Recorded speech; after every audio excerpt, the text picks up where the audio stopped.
विख्यातो यति सार्वभौमजलदेः चन्द्रोपमत्तेन यः श्रीभाष्येन यदन्वयाः सुविदिताः श्रीविष्णुचित्तादयः व्याख्यां भाष्यकृताज्ञयोपनिषदां योद्रामिडीनां व्यधात् पूर्वं तं कुरुकेश्वरं गुणनिधिं कारुण्यपूर्णं भजे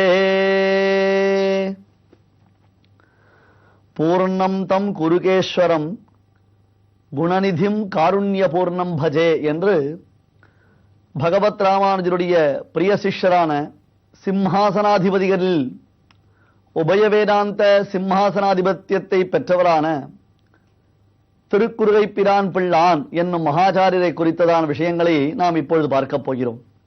நாறு நறும்பொழில் மாலிருஞ்சோலை நம்பிக்கு நான் 100 தடாவினில் வெண்ணெய் வாய் நேர்ந்து பராவி வைத்தேன் 100 தடாவினில் அக்கார் அடிசல் என்று பெருமானுக்கு ஏறு திருவடியான் என்னும் அந்த எம்பெருமானுக்கு விசேஷமாக பகவத் ராமானுஜர் நாச்சியார் மனோரதத்தின்படியாக 100 தடாவினில் வெண்ணையும் 100 தடாவினில் அக்கார் அடிசலும் சமர்ப்பித்தார்.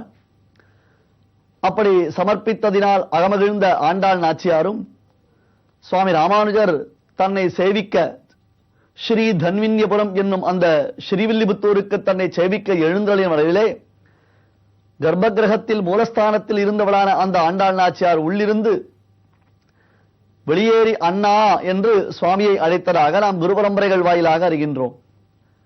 இப்படி சகோதரியினுடைய மனோநிலையை அறிந்து அந்த சகோதரியினுடைய விருப்பத்தை நிறைவேற்றக்கூடியவன் தான் சிறந்த சகோதரனாக இருக்க முடியும்.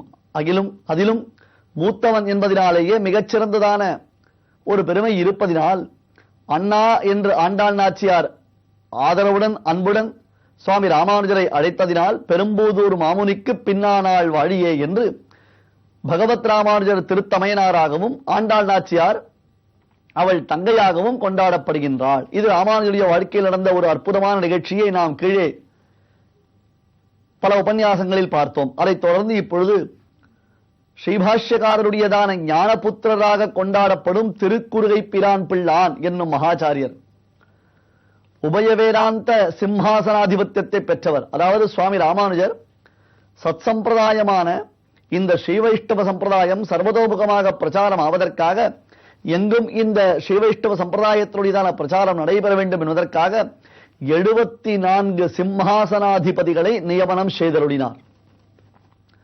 74 சிம்ஹாசனாதிபதிகள் என்பதாக ஒரு கூட்டம், ஒரு குழு, பிரச்சார குழு, அந்த குழு சுவாமி ராமானுஜரால் ஏற்படுத்தப்பட்டது. இது குறித்ததான சிறப்பு செய்திகளை எல்லாம் நாம் காட்டுமன்னார் கோயில் என்பதாக சுவாமி நாதமுனிகள் அவதார க்ஷேத்திர விசேஷமான அந்த வீரநாராயணபுரம், தற்பொழுது வீராணம் என்று சொல்லுகிறோமே, அந்த வீரநாராயணபுரத்தில் உபன்யாசத்தில் நாம் அனுபவித்திருக்கிறோம். அங்கேதான் ராமானுஜர் என்னும் ஒரு பெரிய ஏரியாக தற்பொழுது பார்க்கப்படும் இந்த வீரநாராயணபுரம் ஏரி திகழ்கிறது. லக்ஷ்மீநாதாக்கிய சிந்தோ ஷடரிபு ஜலதி பிராப்ய காருண்ய நீரம் நாதாத்ரௌ அப்யசிஞ்சத். இந்த ஸ்லோகத்தை மறுபடியும் ஒருமுறை உங்களுக்கு நினைவுறுத்துகிறேன். ஏனென்றால் வீரநாராயணபுரத்தில் இந்த ராமானுஜ வைபவத்தின் ஆரம்பத்தில் நாம் பார்த்த உத்தமமான சரித்திர விசேஷங்கள் அவைகள். அதாவது எம்பெருமான் பெரிய விராட்டியார் லக்ஷ்மீநாதாக்கிய சிந்தோ, பெருமான் பெரிய விராட்டியார் என்னும் சமுத்திரத்திலிருந்து மேகங்கள் சமுத்திர ஜலத்தை வாங்கிக் கொண்டு சர்வோபஜீவியமான தண்ணீராய் உமிழுமா போல என்பார் சுவாமி ஸ்ரீ வேதாந்த தேசிகன். அதுபோன்று ஷடரிபு ஜலதிகி நம்மாழ்வார் என்னும் மழை மேகம் பிராப்ய காருண்ய நீரம் கருணை என்னும் தீர்த்தத்தை உறிஞ்சு கொண்டு நாதாத்ரௌ அபியசிஞ்சது, மேகங்கள் மலைமுகடுகளில் மழை பொழியுமா போலே நாதாத்ரௌ நாதமுனிகள் என்னும் பெரும் மலையில் மழையாக பொழிந்தது. நாதனுக்கு 4000 ஈன்றவர் சுவாமி நம்மாழ்வார். அப்படி நம்மாழ்வார் அதனை அருளி செய்ய அந்த நாதமுனிகள் மூலமாக 2 பெரும் பிரிவுகளாக பிறந்து அது ஆளவந்தார் என்னும் ஒரு பெரிய மகாநதியாக புறப்பட்டது. ஆம், உய்யக்கொண்டார் மணக்கால் நம்பி என்னும் 2 அருவிகள், அவை இரண்டும் சங்கமித்தன. அதனால் ஒரு நதி உண்டாயிற்று, ஒரு பிரவாகம் உண்டாயிற்று. அது ஆளவந்தார் என்னும் நதி. அந்த ஆளவந்தார் என்னும் நதியானது ராமானுஷன் என்னும் ஏரியில் சென்று சங்கமித்தது. இதோ பிரம்மாண்டமாய் நாம் பார்க்கிறோமே, தற்பொழுது திரையில் பார்க்கிறோமே, வீரநாராயணபுரம் ஏரி, வீராணம் ஏரி என்று தற்காலத்தில் வழங்கப்படுகிறது. இந்த வீரநாராயணம் ஏரி சுவாமி ராமானுஜர் ஏரி என்பதாகத்தான் அழைக்கப்படுகிறது. அதாவது ஒரு பழமையான பழமொழியை சொல்லுவார்கள், மறுபடியும் நினைவுறுத்துகிறேன். குளப்படியில் மழை பெய்தால் குருவிக்கு கொண்டாட்டம், வீராணத்தில் மழை பெய்தால் ஊருக்கு கொண்டாட்டம் என்பதாக அந்த பழமொழி. குளப்படி என்பது மாடு தன்னுடைய குழம்புகளை வைத்து ஒரு பள்ளத்தை ஏற்படுத்தியது என்றால், அந்த பள்ளத்தில் தேங்கி இருக்கக்கூடிய தண்ணீர் ஒரு குருவி குடித்து வாழ்வதற்கு போதுமானது. குளப்படியில் மழை பெய்தால் குருவிக்கு போம், குருவிக்கு போதுமான தீர்த்தம். இதே வீராணத்தில் மழை பெய்தால் ஊருக்கு கொண்டாட்டம். இது பழமையான பழமொழி. ஆனால் தற்காலத்திலும் இந்த பழமொழியை நாம் உபயோகித்துக் கொண்டிருக்கிறோம். வீராணத்தில் மழை பெய்தது என்றால் ஊருக்கெல்லாம் கொண்டாட்டம் என்றால், வீரநாராயணபுரம் என்னும் அந்த ஏரியானது நிரம்பிவிட்டது என்றால் ஊருக்கெல்லாம் நல்ல தீர்த்த வசதியானது கிடைக்கும் என்பதுதான் இதனுடைய உண்மை பொருள். அந்த வகையில் சாதாரணமாக லௌகிக ரீதியாக நாம் பார்த்தோமேனால், வீராணத்தில் மழை பொழிவதனாலே மற்றைய ஊர்களில் தீர்த்த விசேஷம், தீர்த்த வசதியானது செய்யப்படுகிறது. அதே போன்று தான் ராமானுஷ ஏரியில் மழை பொழிவதனாலே 74 மதகுகள் வழியாக எப்படி பாசனத்திற்கும் குடிநீர் தேவைக்கும் மற்ற எல்லா விதமான தேவைகளுக்கும் அந்த வீராணம் ஏரியானது 74 மதகுகள் வழியாக தண்ணீர் மாறுகால் பாய்கிறதோ மறுகால் பாய்கிறதோ, அதுபோன்று தான் பகவத் ராமானுஜர் என்னும் ஏரியில் சங்கமித்திருக்கக்கூடிய எம்பெருமான் பெரிய பிராட்டியாருடைய கருணை என்னும் இந்த தீர்த்தமானது ஸ்ரீ வைஷ்ணவ சம்பிரதாயம் சம்பூர்ணே பிராணிசஸ்யே, பிராணிகளாகிறதான நம்மை வாழ்விப்பதற்காகவும் சம்பிரதாய பயிரை நன்கு வாழ்விப்பதற்காகவும் 74 சிம்ஹாசனாதிபதிகள் என்னும் மதகுகள் வழியாக அவைகள் வெளியேறுகின்றன என்பது இந்த ஒரு உத்தமமான ஸ்லோகத்தினுடைய கருத்து. அந்த வகையில் சுவாமி ராமானுஜர் 74 சிம்ஹாசனாதிபதிகளை தான் நியமனம் செய்து வைத்திருந்தார். அவர்கள் மூலமாக 2 பெரும் பரம்பரைகளை தொடங்கி வைத்தார். ஒன்று சம்ஸ்கிருத வேதமான உத்தமமான அந்த வேதங்கள் பிரம்மசூத்திரங்கள், பிரம்மசூத்திரத்துடைய வியாக்கியானமான பகவத் ராமானுஜர் அருளி செய்திருக்கக்கூடிய ஸ்ரீபாஷ்யம் என்னும் உயர்ந்த கிரந்தம், இதனுடையதான பிரச்சாரம். மற்றொன்று பகவத் விஷயம் என்னும் திவ்ய பிரபந்த பிரச்சாரம். ஆழ்வார்களுடைய அருளிச் செயல், பைந்தமிழ் பாசுரங்கள், 4000 திவ்ய பிரபந்தங்கள் என்று போற்றுதலுக்கு உரியராய் திகழ்கின்றன. அந்த 4000 திவ்ய பிரபந்தத்தை ஒருபுறம் பிரச்சாரம் செய்வது, மறுபுறம் பிரம்மசூத்திரங்களுக்கு பகவத் ராமானுஜர் அருளி செய்திருக்கக்கூடிய வியாக்கியானங்கள், பகவத்கீதையினுடைய பாஷ்யங்கள், தீபம், சாரம் முதலான கிரந்தங்கள், அவற்றினுடைய பிரச்சாரம்.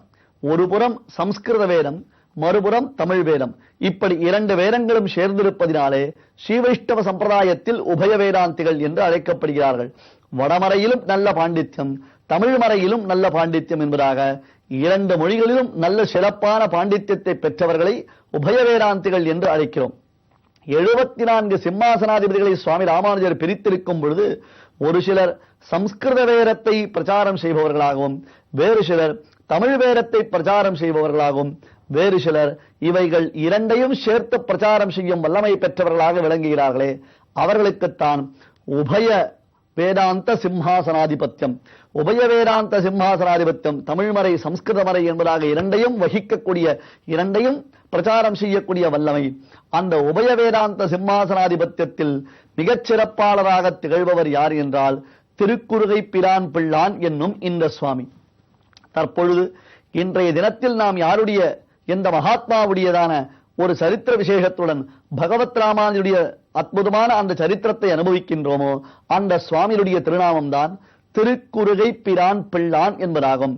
விக்யாதோ யதி சார்வபூம ஜலதே சந்திரோபமத்தேனயஹ. எப்படி சமுத்திரத்திலிருந்து சந்திரன் உண்டாகிறானோ அதுபோன்று தான் யதி சார்வபூம ஜலதேஹே, யதி சார்வபூம ஜலதேஹே, யதிராஜர் என்னும் உத்தமமானதொரு பெரிய சமுத்திரம். அந்த சமுத்திரத்தில் இருந்து சந்திரோபமத்தேனயஹ, சந்திரனை போன்று பிறந்தவர். சமுத்திரத்தை கடைந்த பொழுது எவ்விதம் சந்திரன் உண்டாகி உலகத்தில் எல்லோருக்கும் ஒரு ஆனந்தத்தை அளித்தானோ அதுபோன்று தான் பகவத் ராமானுஜர் என்னும் சமுத்திரத்திலிருந்து உண்டானதொரு சந்திரன் இப்பொழுது நாம் பார்க்கக்கூடிய சுவாமி.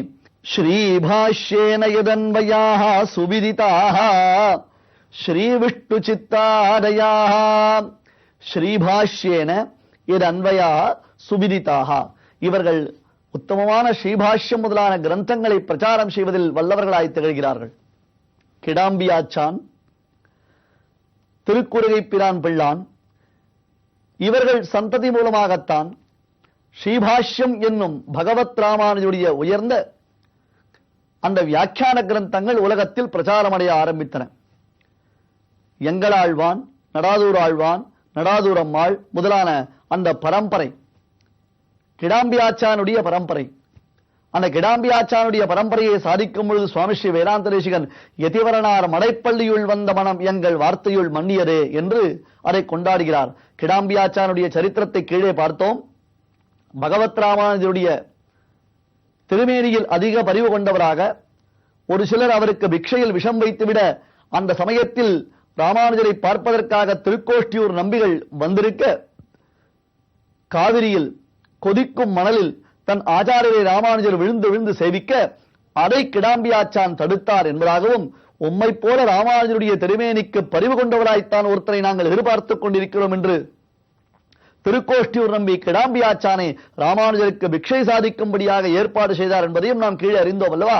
அந்த கிடாம்பியாச்சான் மடைப்பள்ளி ஆச்சான், அதாவது சுவாமிக்கு சமையல் செய்யக்கூடியவர். அது சற்றே புரிவதற்காக சொல்லக்கூடிய வார்த்தை. அப்படி சொல்லுவது சம்பிரதாயம் இல்லை, மாதூகரம் செய்பவர் என்பதாக பொருள்.